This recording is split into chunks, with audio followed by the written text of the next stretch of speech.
से आईएएस की क्लास में आपका स्वागत है।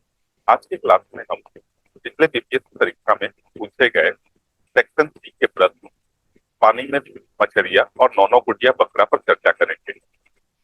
मेरे पास जितने भी छात्र पढ़ रहे हैं या जो उस समय पढ़ रहे थे या अभी जो निबंध पढ़ रहे हैं, सबकी एक ही समस्या है। सब लोग परेशान हैं कि सर सेक्शन सी के प्रश्न को कैसे डिस्कस करें। तो इसलिए हमें लगा कि क्यों ना हम सेक्शन सी के प्रश्न पर एक चर्चा रखें और एक एक प्रश्न पर एक एक वीडियो बना करके आपके सामने रखते हैं और फिर उससे एक आपको आइडिया मिले कि सेक्शन सी के प्रश्न जो हैं जो देखने में तो काफी कठिन लग रहे हैं, लेकिन ये उतने कठिन है नहीं। एक्चुअली सेक्शन बी और सेक्शन ए से सेक्शन सी को करना ज्यादा आसान है। आपको लगेगा कि ये कह रहे हैं आसान है कि लेकिन ये है नहीं, लेकिन ऐसा नहीं है। जब हम एक बार इसको करके देखते हैं तो आपको समझ में आएगा कि ये बहुत ही आसान है। तो आइए इसको डिस्कस करते हैं हम इसको। तो जैसा कि आप जानते हैं कि पहले निबंध लिखना शुरू करने से पहले आपको उसके विभिन्न पहलुओं पर एक ब्रेनस्टॉर्मिंग करना होता है, एक मंथन करना होता है। तो सबसे पहला चीज जो आवश्यक है वो ये आवश्यक है कि आप समझें कि निबंध का जो विषय वस्तु है उसका अर्थ क्या है। तो सेक्शन सी में खास करके अर्थ को समझना आवश्यक है, क्योंकि अगर आप अर्थ नहीं समझेंगे, जो मुहावरा पूछा गया है, जो लोकोक्ति पूछी गई है, अगर उसका अर्थ नहीं समझेंगे आप, तो आप उस प्रश्न को ठीक से नहीं कर पाएंगे। पता चलेगा कि निबंध पूछा कहीं और गया था और आप जवाब कुछ और दे रहे हैं। अगर मैं बिहार के लोकोक्ति का प्रयोग करूं तो ये कहूंगा कि आप हसुआ के बियाह में खुरपी का गीत गा रहे हैं। तो चलिए इसको देखते हैं। तो अ, बिहार में जितनी भी लोकोक्तियां हैं और खास करके भोजपुरी क्षेत्र में जो प्रसिद्ध लोकोक्तियां हैं, मैं भोजपुरी क्षेत्र से आता हूँ, मैं इस मुहावरे से पहले से परिचित हूँ। तो उनका एक अर्थ होता है। एक तो अर्थ होता है कि उनका संदर्भ में क्या अर्थ होता है और एक उनका डायरेक्ट अर्थ क्या होता है। तो इस पर अगर हम चर्चा करें तो हम देखेंगे क्या कि भोजपुरी क्षेत्र में जो प्रसिद्ध लोकोक्तियां हैं उनका कुछ ना कुछ जो है वो रियल लाइफ की कॉन्टेक्स्ट है। जैसे कि अ, मुझे नहीं पता है कि आप में से कितने लोग भोजपुरी क्षेत्र से आते हैं और कितने लोग वहां के रहन सहन से वाकिफ हैं, लेकिन भोजपुरी क्षेत्रों में एक ट्रेडिशन है कि गर्मी के दिनों में खास करके जब जो जलाशय होते हैं जहाँ वहाँ पानी की जब कमी हो जाती है तो लोग वहाँ सामूहिक रूप से मछली मारने जाते हैं। बचपन में मैंने भी किया है और मुझे उम्मीद पता है कि उम्मीद है कि आप में से भी बहुत सारे लोगों ने किया होगा ऐसा। तो ये कहावत वहां से निकल कर आती है कि अभी आपने मछली मारना आरंभ भी नहीं किया है, अभी आप तालाब के जलाशय के बाहर ही बैठे हुए हैं, मछली अभी पानी में है और आपस में आप हिस्सा लगा रहे हैं कि बड़ी वाली रोहू पकड़ेंगे और नौनों की हिस्सा लगा लेंगे। तो वहां से इसका लेकर के ये उसका साधारण मतलब हुआ। अब जब हम इसका संदर्भ में मतलब देखते हैं तो ये मतलब क्या निकलता है। आप देखेंगे कि बहुत सारी चीजें खास करके आप अपने लाइफ से जोड़ सकते हैं। आप सब कॉम्पिटेटिव एग्जाम की तैयारी कर रहे हैं और मैंने काफी स्टूडेंट को देखा है, अपने दोस्तों को देखा है कि जब वो मुख्य परीक्षा की तैयारी कर रहे होंगे तो वो क्या करेंगे, एकाएक सोचने लगेंगे कि पेपर वन में तो कितना मार्क्स आ ही जाएगा, पेपर टू में अगर कम भी देगा तो कितना कम देगा, कम भी देगा तो कितना कम देगा, 180 नंबर 190 नंबर तो बन ही जाएगा, निबंध में 180 बना 190 बना, इंटरव्यू में सबको 70 80 मिल ही जाता है, हम तो ठीक है तो 75 मिलेगा। और ये क्या करेंगे कि वो मार्क्स लिखेंगे कॉपी के ऊपर। मेंस लिखने वाले साधारणतः लोगों के साथ ऐसा होता है कि मार्क्स लिखेंगे वो और फिर सोचेंगे क्या कि अब तो इतना पे तो एसडीएम मिल ही जाएगा। अब अंदर ही अंदर इतना प्रसन्न होंगे कि एसडीएम मिलने के बाद क्या होगा, दोस्त यार में वैल्यू बढ़ जाएगा, अच्छे जगह से शादी करता आ जाएगा, लड़की है तो भी लड़का है तो भी दोनों पर लागू होता है तो हो जाएगा। अब इसी को हम कहते हैं मनमोदक खाना। मन ही लड्डू खा रहे हैं आप और प्रसन्न हो गए, पढ़ाई उड़ाई छोड़ दिया और आराम से चले गए सोने कि अब तो ठीक है, अब तो एसडीएम बन गए। तो आप ये मछली अभी पानी में है, अभी ना तो परीक्षा हुआ है, ना ही उसका आपने एग्जाम दिया, नहीं उसका मार्क्स आया, लेकिन आप मन ही मन ये सोचने लगे, उसका पुरस्कार बांटने लगे, ये सोचने लगे कि जब पास कर जाएंगे तो क्या होगा। इस तरह के सेंस में है। तो एक तो मैंने आपको उदाहरण दिया आपके लाइफ से। दूसरा उदाहरण, अगर रियल लाइफ उदाहरण हम देना चाहें, तो हम यहाँ पर ये देख सकते हैं कि बहुत सारे क्षेत्रों में ऐसा हो चुका है।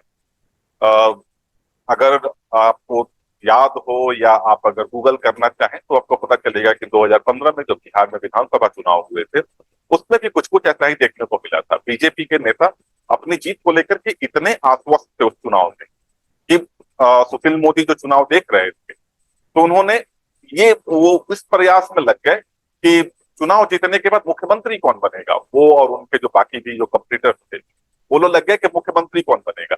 और टिकटों का वितरण इस तरीके से हुआ कि मुख्यमंत्री बनना सुनिश्चित किया जा सके। और जब चुनाव का रिजल्ट आया, तो रिजल्ट तो होना था वही हुआ। जब आप पुरस्कार, आप मछली पकड़ने में नहीं लगेंगे, पुरस्कार बांटने में लगेंगे, तो जो होना है वो होगा। तो इस तरीके से इसका साधारण और संदर्भ में एक मतलब निकलता है। मुझे उम्मीद है कि आप समझ गए होंगे कि इसका बातचीत के क्रम में क्या अर्थ है और संदर्भ में क्या अर्थ है। अब इसके बाद हम आगे बढ़ते हैं। आप इससे वाकिफ हैं कि निबंध के 3 हिस्से होते हैं। पहला हिस्सा जिसको हम भूमिका बोलते हैं, इंट्रोडक्शन बोलते हैं।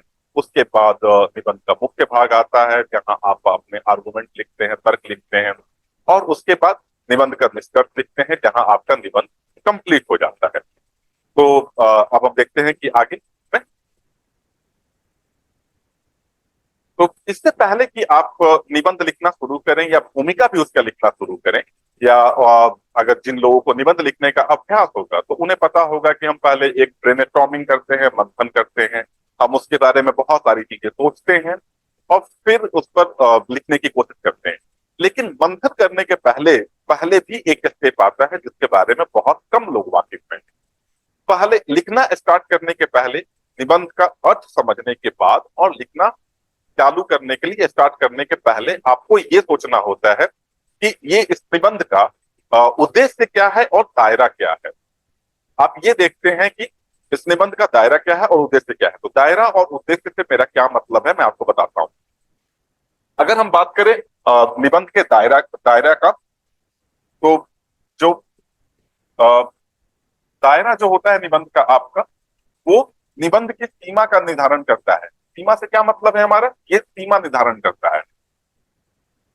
इसमें इसमें हम ये देखते हैं कि निबंध में आप क्या लिखेंगे, क्या लिखेंगे, आप उसमें क्या लिखेंगे, कितनी गहराई में जाएंगे, कितने विस्तार में जाएंगे, किन किन क्षेत्रों के बारे में इस निबंध का प्रभाव कहाँ कहाँ है, किन किन क्षेत्रों के बारे में है।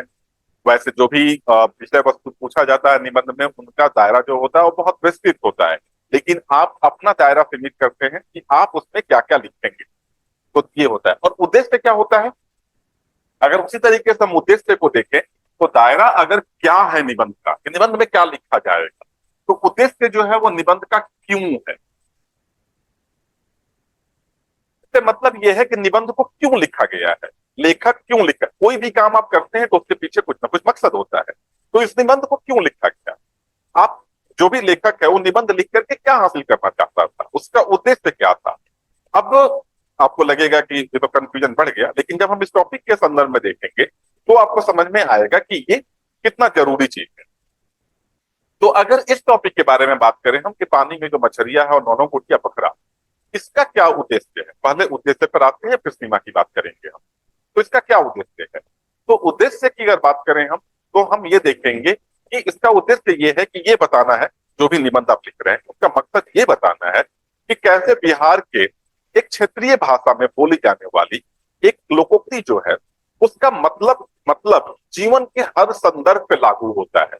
ये कालातीत है, समय के दायरे के बाहर है, ये हर समय पर लागू होता है, चाहे वो इतिहास का युग रहा हो, वर्तमान युग है या भविष्य में आने वाला समय है।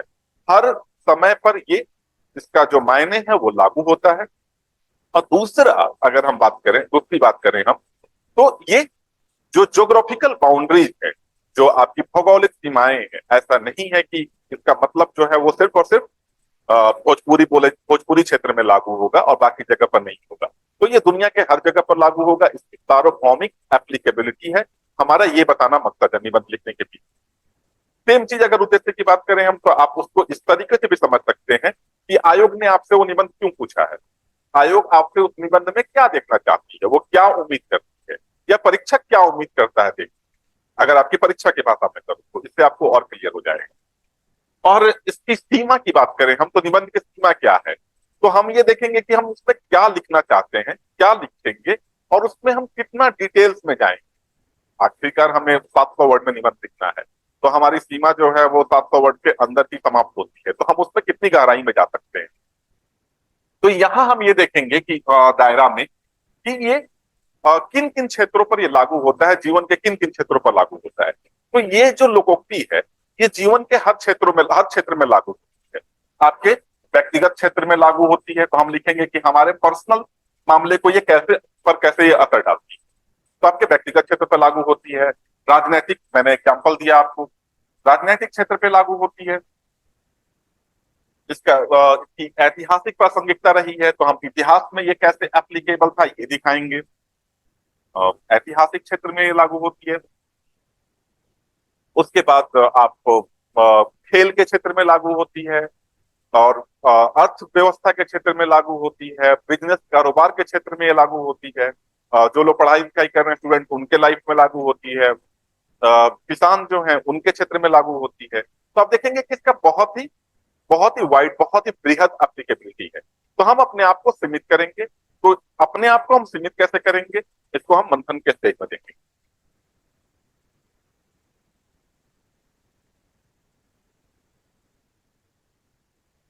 ठीक है, अगला जो है स्टेज जो है वो आपका है भूमिका, निबंध की भूमिका। तो निबंध की भूमिका एक जनरल तरीका होता है निबंध की भूमिका लिखने का। तो निबंध की भूमिका कैसे लिखते हैं उस पर एक जनरल वीडियो मैं बनाऊंगा, जो आपको कुछ दिन में मिल जाएगा। और अगर उस वीडियो को आप चाहते हैं कि जब हम वो वीडियो डालें तो सबसे पहले आपको पता चले, इसलिए आप इस चैनल को लाइक कर लें, सब्सक्राइब कर लें। और अगर ये वीडियो आपको अभी तक पसंद आया हो तो आगे देखें, और अपने फ्रेंड्स के साथ भी शेयर करें। किसी भी निबंध की भूमिकाएं कई तरह से लिखी जा सकती हैं और लिखी जाती हैं। मैं अपने क्लास में 14-15 तरह की भूमिकाएं लिखना सिखाता हूँ, जिसमें से अपने छात्रों को ये सलाह देता हूँ कि आप 5-6 तरह की भूमिका पर महारत हासिल कर लें, उतना आपके लिए काफी है। जो भी आपको जिस भी टाइप की भूमिका पसंद आती है, तो उतनी ही टाइप की भूमिका हम इस विषय वस्तु पर भी लिख सकते हैं, लेकिन फिलहाल उतनी जरूरत नहीं है। और वैसे अगर आप चाहेंगे तो मैं आपके लिए भूमिका पर आधारित एक स्पेसिफिक वीडियो बना करके आपके सामने रखूंगा, ताकि एक आपको आइडिया मिल जाएगा कि क्या लिखते कैसे। अब अगर हम इस निबंध की भूमिका पर आए, तो आप एक तो जनरल भूमिका लिख सकते हैं इस निबंध को एक्सप्लेन करते हुए टॉपिक को, कि पानी में मछलियां, नौनों कुटिया बकरा, से में निहितार्थ जो संदेश है वो यह है कि पुरस्कारों को हासिल करने के पहले उनके वितरण में न लग जाए, उसका नुकसान होता है। और फिर आप उसके बाद एक स्टेटमेंट लिख देंगे अपने भूमिका में। अब स्टेटमेंट क्या होता है, इसके लिए आपको मेरे अगले वीडियो का इंतजार करना होगा, तो मैं यहाँ एक्सप्लेन नहीं। उसके बाद लेकिन फिजिकल स्टेटमेंट जो होता है वो भूमिका को बॉडी से कनेक्ट करता है, आप इतना फिलहाल जानते हैं।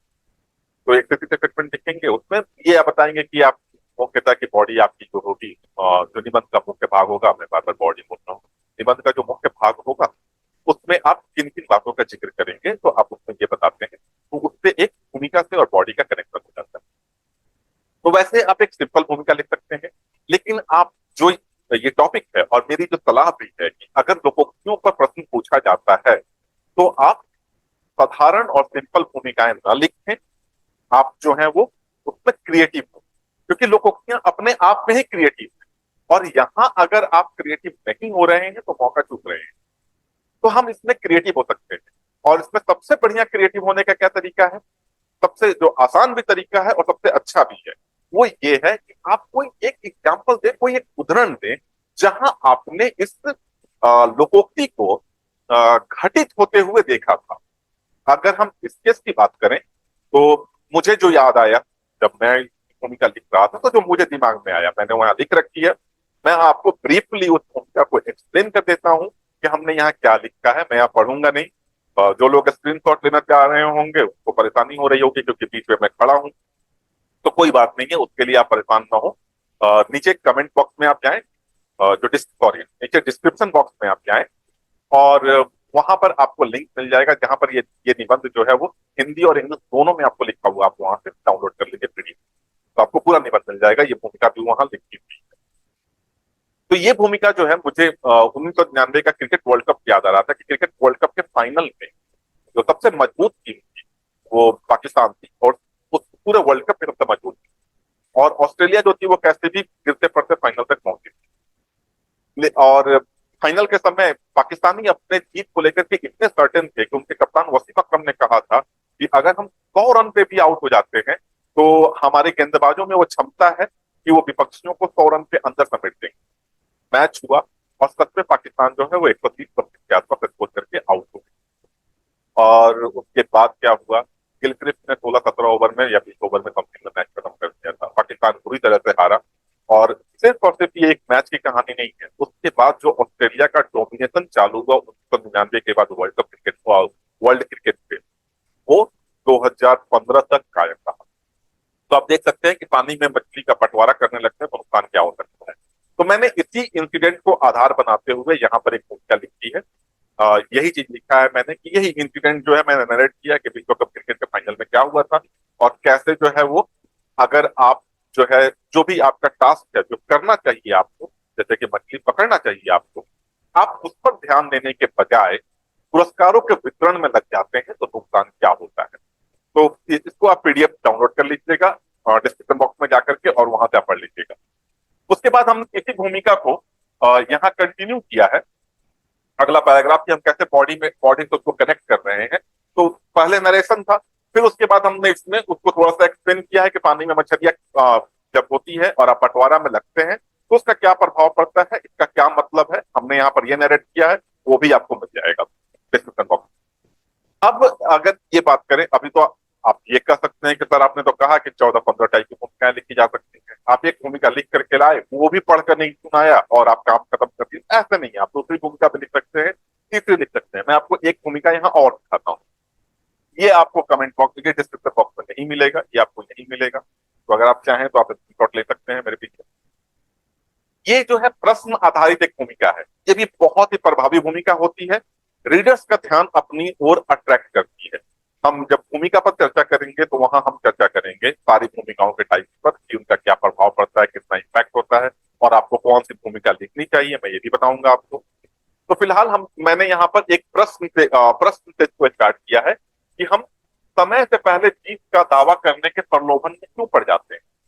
यही है पानी में मछलियां नौ नौ फुटिया बकरा, कि आपका अभी समय आया नहीं है और आप जो है प्रलोभन में, लालच में पड़ गए कि मछली जब निकलेगी तो उसका बंटवारा कैसे हो। और जब आप प्रश्न आधारित भूमिकाएं लिखते हैं तो एक प्रश्न पर भूमिका को कंक्लूड ना करें। तो हमने आगे उसको कंक्लूड किया है कि हमारे अंदर सफलता पाने से पहले ही उसका जश्न मनाने की प्रवृत्ति क्यों है। ठीक है, इससे क्या होता है कि जो एग्जामिनर है उसको लगेगा कि हाँ इन प्रश्नों पर चर्चा करेगा, ये लड़का जरूर कुछ बढ़िया बात लिखेगा। और जब आप प्रश्न करते हैं किसी से तो वो उस आदमी की जो नैसर्गिक प्रक्रिया होती है वो होती है उसका उत्तर देना। तो मन ही मन लोग जो है, अगर आप इस तरह से प्रश्न पूछे तो भले ही वो ओपनली जवाब ना दें लेकिन मन ही मन वो उत्तर देने लगते हैं उसका। तो ये जो होता है ये मतलब इंडिकेट करता है कि आपका रीडर जो है वो इंगेज्ड है आपके निबंध से, और यही आपको चाहिए। अगर आप अपने परीक्षक को अपने निबंध से इंगेज करने में कामयाब हो जाते हैं, उसका ध्यान आकर्षण करने में कामयाब हो जाते हैं, अगर उसको ये बताने में कामयाब हो जाते हैं कि आपने कुछ बढ़िया बात आपने लिखी है, तो आपका काम हो गया, फिर तो आप इसलिए मीडिया। तो उसके उसके बाद फिर तीसरा प्रश्न इसमें है कि इस समय पूर्व उत्सव का अंततः हमारे सफल होने की संभावनाओं पर क्या प्रभाव पड़ता है। अब ऐसा तो है नहीं कि जस्ट हमने उसका जश्न मनाया, जस्ट ये मूर्खतापूर्ण काम की, लेकिन उसका प्रभाव भी पड़ता है आपकी सफलता के ऊपर। जैसे कि मैंने कहा कि आप मनमोदक खाते रहते हैं, कितना नंबर आया, मार्क्स पाया, पास कर गए, तो उसका प्रभाव क्या होता है। प्रभाव होता है कि आप पढ़ाई लिखाई छोड़कर घूमने चले जाते हैं, कैसे हम तो हो ही गए, तो इसका प्रभाव भी पड़ता है। उसके बाद ये तीन प्रश्न हैं, और उसके बाद हमने उसको टॉपिक से कनेक्ट किया है कि हमारे इन प्रश्नों और अन्य समय पूर्व जश्न मनाने से जुड़ी अन्य मूर्खताओं को भोजपुरी कहावत पानी में मछलियां नौ नौ फुटिया बकरा में संबोधित किया गया है। यह कहावत मानव स्वभाव के बारे में एक कालातीत तथ्य बयान करती है और उसके बाद वही जो स्टेटमेंट है लास्ट में वो आ गया होगा, वो आप उसको देख लीजिएगा। तो ये आपको एक आइडिया मिल गया होगा कि इसकी भूमिका कैसी होगी। देखिए मैं निबंध को एक्सप्लेन कर रहा हूं आपके सामने। लिखा हुआ निबंध मैं बार बार रिपीट कर रहा हूं इस बात को कि लिखा हुआ निबंध जो है आप डिस्क्रिप्शन बॉक्स से ले लीजिएगा, तो उतना परेशान होने की जरूरत नहीं। और जैसे ही आप अपनी भूमिका लिखते हैं उसके बाद आप निबंध के मुख्य भाग पर आते हैं। तो चूंकि वीडियो बहुत लंबा नहीं बना सकता तो मैं आपको पूरा मुख्य भाग नहीं दिखा सकता, वो आप पढ़ लीजिएगा, लिखा हुआ है ऑलरेडी आपके पास है, वो आप पढ़ लीजिएगा। यहाँ पर हम जो है इस पर चर्चा करेंगे कि मुख्य भाग में मुख्यतः हम हमारा दायरा क्या होगा, जो दायरा पर हम पहले बात कर रहे थे, दायरा क्या होगा, हम किन किन क्षेत्रों में इस निबंध का प्रभाव दिखाएंगे। तो हमारे निबंध का ये मुख्य भाग है। आप जैसे कि हमने स्टार्ट ही किया था इसको खेल के क्षेत्र से। खेल के क्षेत्र से चूंकि हमने इसको स्टार्ट किया था, क्योंकि खेल के क्षेत्र में हमने स्टार्ट किया था तो हम खेल के क्षेत्र में ही पहले इसका प्रभाव दिखाएंगे, उससे एक कंटिन्यूटी आ जाएगी हमारे निबंध में। तो खेल के क्षेत्र में हम इसका प्रभाव दिखाएंगे। उसके बाद व्यक्तिगत विकास एवं हासिल करने के संदर्भ में, अब यहाँ पर आप अपने जीवन से जोड़ सकते हैं इसको। मैंने शुरू में प्रारंभ में आपको उदाहरण भी दिया था कि कैसे आप जश्न मनाने में जुट जाते हैं तो आपकी तैयारी पर, आपकी सफल होने की संभावनाओं पर उसका प्रतिकूल प्रभाव पड़ता है। तो आप वहां से दे सकते हैं, या आप मान लीजिए कि कॉम्पिटेटिव एग्जाम की तैयारी नहीं भी कर रहे हैं, एक नॉर्मल छात्र हैं आप, तो भी आप सोच सकते हैं कि जब आप ये सोचते हैं कि मैट्रिक की परीक्षा में तो अच्छा नंबर आ गया, 8वीं में तो आ गया, क्लास में टॉप कर जाऊंगा, पहले ही उन चीजों में लग जाते हैं तो उसका क्या असर पड़ता है। तो आप अपने जीवन का एग्जाम्पल दे सकते हैं। आप अगर किसी रिलेशनशिप में है, ये भी चीज देखा गया है कि जो लोग नए रिलेशनशिप में होते हैं और ये होते हैं तो शुरू में वो जो रिलेशनशिप की परेशानियां होती हैं और जो भी उसमें जिम्मेदारियां होती हैं उस पर ना विचार करके लोग इस बात को उत्साहित होकर के कि हम किसी अच्छे व्यक्ति के साथ एक रिश्ते में बंध रहे हैं और उससे क्या क्या खुशियां आएंगी, हम क्या कैसे इसको सेलिब्रेट करेंगे, सारा ध्यान वहां रहता है। और जैसे ही पहली परेशानी आती है तो वो रिश्ता जो है वो चकनाचूर हो जाता है। तो उसमें भी है कि कैसे पानी में मछलियां है, अभी रिश्ता जो है वो फूलेगा, फलेगा, आगे बढ़ेगा, सशक्त होगा, उसके पहले ही जो है आप मछली के बंटवारे में लग गए, उसका क्या फायदा होगा उसके डिस्ट्रीब्यूशन में लग गए। तो ये हमारा है। उसके बाद शिक्षा के क्षेत्र में मैं ऑलरेडी बता चुका हूँ, आप उससे रिलेट कर सकते हैं कि शिक्षा के क्षेत्र में इसका क्या महत्व है।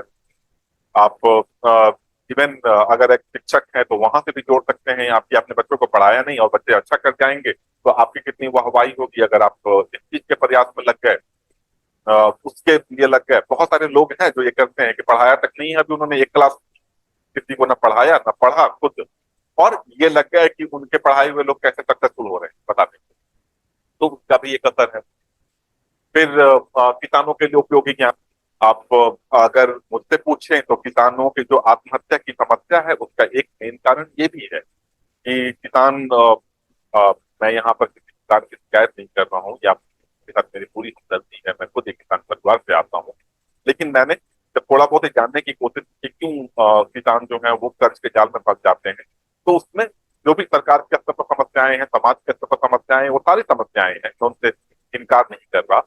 लेकिन उसके बावजूद भी एक समस्या है कि किसान जो है वो ये एंटिसिपेट कर लेते हैं कि इतना का फसल होगा और इतना पैसा आ ही जाए, और उस आधार पर वो कर्ज लेकर बैठे हो। तो आपको पता है कि फसल जो है वो बहुत सारी कारकों पर निर्भर करता है कि आपको क्या फल मिलेगा, और अगर आप पहले ही जो है उसका रिवार्ड कैलकुलेट करके बैठ जाएंगे तो फिर बहुत तरह की समस्याएं आ सकती हैं। और उसमें से कुछ जो है हम जानते हैं कि हृदय विदारक आत्महत्या की घटनाओं के रूप में देखते हैं।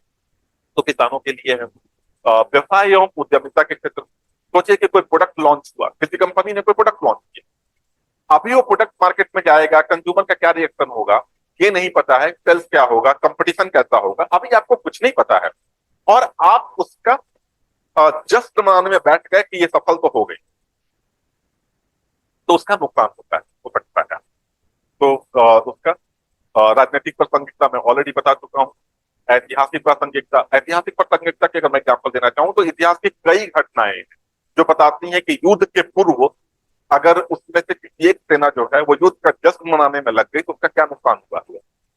और ये जो सबसे अच्छे से जो हमें दिखाई देता है वो, अगर आप में से किसी ने ट्रॉय मूवी देखी हो तो आपको पता होगा कि और जो ट्रोजन वॉर था, जो ग्रीक और ट्रॉय के लोगों के बीच में लड़ा गया था, उसमें क्या हुआ था।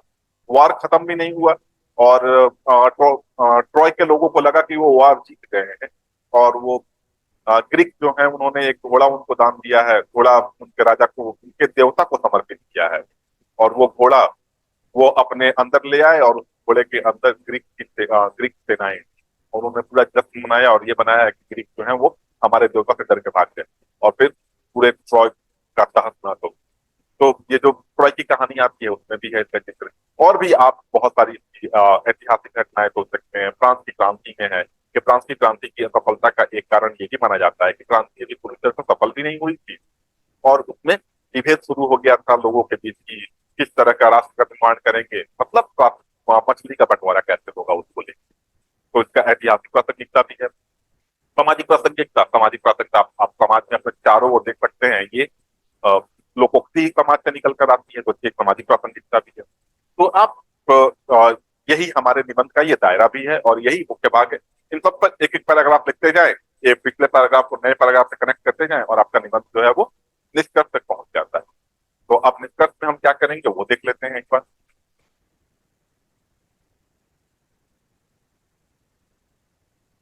अब जैसे भूमिकाएं कई टाइप से लिखी जाती हैं वैसे ही निष्कर्ष भी कई टाइप से लिखे जाते हैं। मैं अपने क्लास में 10-12 तरह के निष्कर्ष लिखना सिखाता हूँ बच्चों को और उनसे ये कहता हूँ कि आप इसमें से 2-4 तरीके के निष्कर्ष की मास्टरी करें। तो चूंकि ये लोकोक्ति है, लोकोक्ति जो है वो आपको ये बताती है कि आपको अपने जीवन में कैसे इसको लागू करना है। तो एक टाइप होता है कि कॉल टू एक्शन हम उसको बोलते हैं, उस टाइप का दिक्कत होता है जहाँ की आप अपने पाठक को या खुद को सम्मिलित करते हुए अपने पाठक को निष्कर्ष लिखने के कुछ और भी तरीके होते हैं। निष्कर्ष का जब मैं वीडियो बनाऊंगा तो वो आपको मिल जाएगा। इसलिए आवश्यक है कि आप चैनल को लाइक करें, सब्सक्राइब करें, ताकि जैसे ही मैं वीडियो अपलोड करूं आपको वो वीडियो मिल जाए। तो तो उन सबको, जो निष्कर्ष लिखने के हमारे तरीके होते हैं, उन सबको यूज करते हुए और एक कॉल टू एक्शन जहां पर कि हम अपने आप को सम्मिलित करते हुए और बाकी लोगों को कि अपने जीवन में इन लोकोक्ति का जो अर्थ हम जानते हैं, जो हमने इससे ज्ञान अर्जित किया, उसको अपने जीवन में कैसे समाहित करें। तो उसको लेते हुए मैंने यहाँ पर निष्कर्ष लिखा है। वो निष्कर्ष आपको आप जो निबंध डाउनलोड करेंगे डिस्क्रिप्शन बॉक्स से तो आपको वहां वो निबंध मिल जाएगा, तो आप वहां से पढ़ लीजिएगा। तो दोस्तों, हमने आज चर्चा किया पानी में मछलियां नोनो गुड़िया बकरा। मेरी कोशिश रहेगी, मेरा प्रयास रहेगा कि मैं सेक्शन सी के सारे निबंध पर आपसे चर्चा कर सकूं और उसके बाद सेक्शन ए के भी निबंधों पर और सेक्शन सी के भी निबंधों पर वीडियो बनाऊं। कुछ जनरल वीडियो भी बनाऊं मैं निबंध के ऊपर कि निबंध की भूमिका कैसे लिखते हैं, निबंध का मुख्य भाग क्या होता है, निबंध के लिए मंथन कैसे करते हैं, निबंध का निष्कर्ष कैसे लिख सकते हैं। लेकिन आज के वीडियो में इतना ही। अगर आपको ये वीडियो पसंद आया हो तो आप इसको लाइक करें, शेयर करें और चैनल को सब्सक्राइब करें। और अगर आपका कोई कमेंट हो या कोई क्वेश्चन हो